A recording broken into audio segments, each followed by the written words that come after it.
Chapter 1. And so it is. The journey begins. Or does it end? Well, that is a question for the ages, don't you think? So, what does that all mean anyway? Let's take a look, shall we? Could be fun. Could be treacherous, perhaps rocky. Maybe filled with sunshine and the light from the very heavens, maybe splashed with or covered by the shadows of hell. But that is the journey, isn't it? And hasn't it always been so? The question is, does it begin here or end? And whose journey are we talking about anyway? Yours? Mine? Our Aunt Mary's? For now, I'm going to take you on my journey. It has been all of the above and more. So much more. Where do I start? Well, since really there isn't any start anyway, because every moment, every now is a start, we can just, shall we say, continue. One now becoming the next now, which is still now. They all link together, weaving a tapestry that becomes the canvas of life. In this case, my life. Now, I have just arrived in Nashville Airport.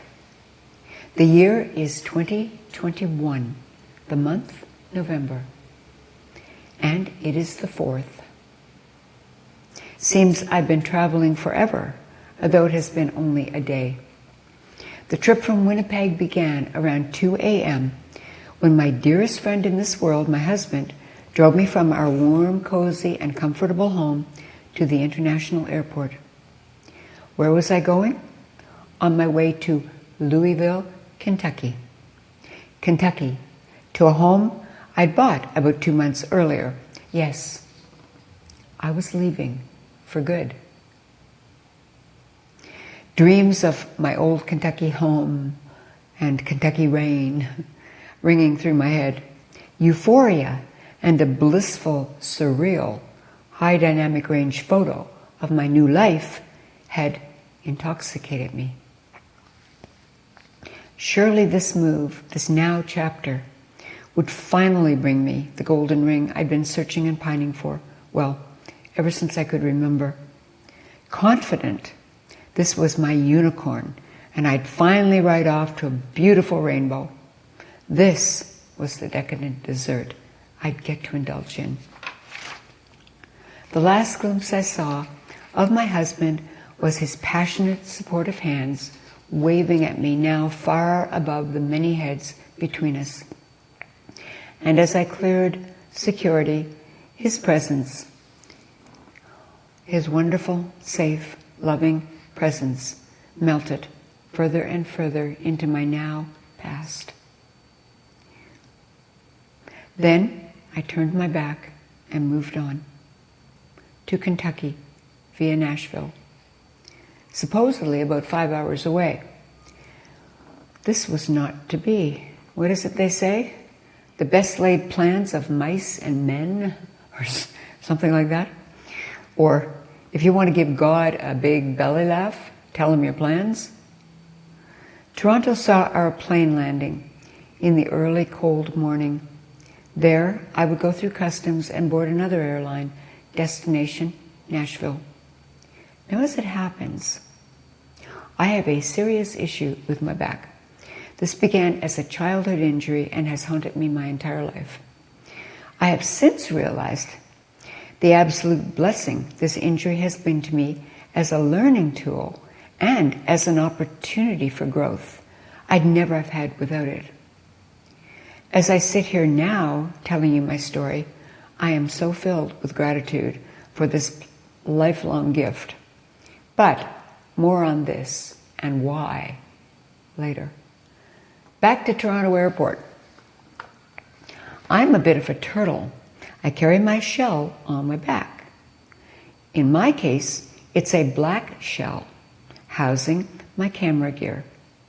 One of my best friends is my Canon 5D Mark III camera, complete with my favorite lenses. Yes, I know, that camera is now pretty much a dinosaur. However, as I write this, so am I. And we both can still manage to capture the most incredible experiences life tosses our way. That gear is heavy, especially if you aren't a spring chicken and you do have the aforementioned blessing of a fragile back. Okay, I'll not belabor you here with a basket full of details, but suffice to say, I missed my flight. And I had to walk probably a mile or more and buy 2 more flights to get to Nashville. In the meantime, my back decided it had had quite enough and was now going on strike. In other words, I ended up not being able to walk. Not one more step. So, from Toronto to Nashville, I was wheeled right to the curb outside the Nashville airport, where my best friend pulled up in her Kia to collect me. From there, we headed to Kentucky, a 2.5-hour drive. Kentucky, a place where I knew not one living soul. Kentucky, my new dream home. My new dream was about to begin. Dream or nightmare? Well, as my book says, trust the journey. Thank you.